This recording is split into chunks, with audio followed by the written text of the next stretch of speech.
20-25 વર્ષના થાવ એટલે બાપા તો કહેવાના કે બેટા ડાળે વળગી જા, પણ તમને તમારી થનારી સાસુના સમ છે ઠરીઠામ ન થાવ ત્યાં સુધી ઘસીને ના પાડી દેજો. માન્યું કે લગ્ન એક પવિત્ર બંધન છે, પણ બેંક બેલેન્સ વગરનું આ બંધન ક્યાંક ગળાનો ફાંસો ન બની જાય.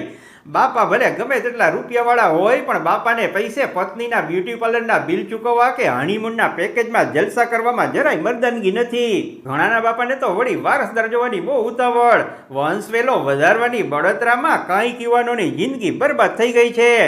એવા સમયે ભાવનાઓમાં તણાઈ ન જતા.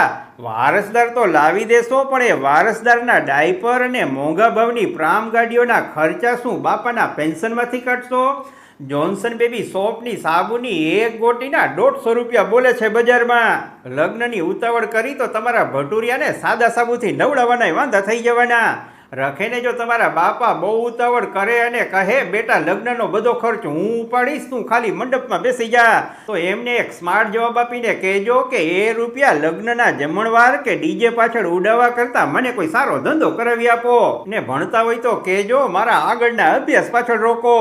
યાદ રાખજો, લગ્ન તો સાદાઈથી એક દિવસમાં થઈ જશે, પણ કરિયર એકવાર બગડી તો જિંદગીભર પસ્તાવાનો પાર નથી રહેવાનો. કાકા કરિયર પણ બની ગયું, 1 લાખની નોકરી પણ મળી ગઈ, પણ છોકરી નથી મળતી એનું શું?